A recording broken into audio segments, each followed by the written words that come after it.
Alright, buckle up, folks. We're diving into Harry Potter and the Chamber of Secrets, the second installment in the saga that makes you wonder how any of these kids survived 7 years of magical mayhem. We're talking about a school where the teachers are either clueless, homicidal, or both. And the curriculum includes classes that make dodgeball look like a picnic. So, let's jump in. We start with Harry Potter, our favorite bespectacled boy wizard, stuck at the Dursleys' house, which is about as pleasant as a week-old tuna sandwich. His relatives treat him worse than a flea-ridden dog, and his bedroom looks like it was decorated by someone who hates children. Enter Dobby, a house elf, with the appearance and voice of a malfunctioning puppet. Dobby's here to warn Harry not to return to Hogwarts because it's dangerous. Really, Dobby? Hogwarts dangerous? I would never have guessed. Dobby's idea of preventing Harry from returning to school is to make his life a living hell. He gets Harry in trouble with the Dursleys, who lock him up like he's a criminal mastermind instead of a scrawny 12-year-old. But fear not. Here come the Weasleys, in a flying car that's basically a rusty old Ford Anglia with delusions of grandeur. They bust Harry out in a rescue mission that feels like a low-budget action movie. Back at the Burrow, the Weasleys' house, we're introduced to the chaotic charm of a wizarding household. The place is a fire hazard with a side of magical clutter. Mrs. Weasley's got the organizational skills of a tornado, and Mr. Weasley is obsessed with Muggle inventions, which is like a tech geek in a gadget store.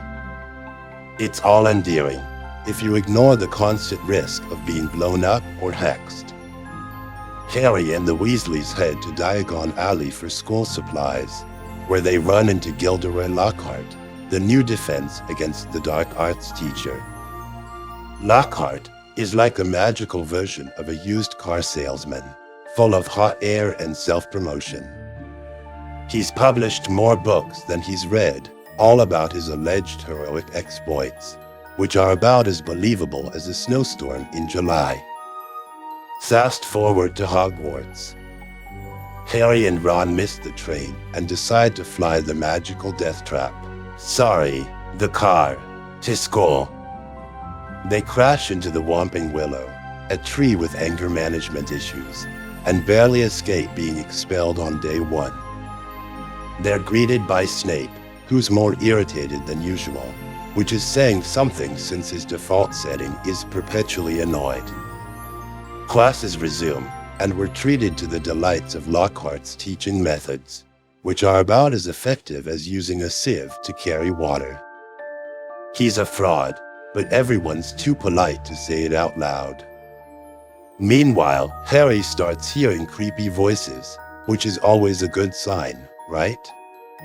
Turns out, there's a monster in the school, because what's Hogwarts without a deadly creature lurking about? Enter the Chamber of Secrets, a mythical hidden room created by Salazar Slytherin, one of the school's founders who clearly had some unresolved issues. The chamber houses a basilisk, a giant snake with a death stare. Students start getting petrified, which in non-magical terms means turned into statues, because why stop at just being a regular dangerous school when you can add mythical creature attacks? Hagrid, the lovable oaf who's about as subtle as a brick through a window, gets blamed and carted off to wizard jail. Harry and Ron follow the trail of clues, which is basically just stumbling around and getting lucky. They find Tom Riddle's diary, which possesses Ginny Weasley and makes her open the chamber. Tom Riddle, by the way, is Voldemort's teenage alter ego, because every Dark Lord starts somewhere. Harry eventually ends up in the Chamber of Secrets, facing off against the basilisk and Riddle's ghostly self. He gets some help from Fox, Dumbledore's pet phoenix, who shows up with the Sorting Hat and a sword, because why not? It's like a fever dream of random magical items. Harry kills the basilisk with the sword, stabs the diary, and saves Ginny. It's all very heroic and messy. In the end, everyone gets unpetrified. Lockhart loses his memory thanks to his own incompetence, and Hagrid returns to loud applause, even though his presence is basically an ongoing health hazard. Dumbledore delivers some cryptic wisdom. The school year ends, and Harry returns to the Dursleys, because apparently, child welfare services don't exist in the wizarding world.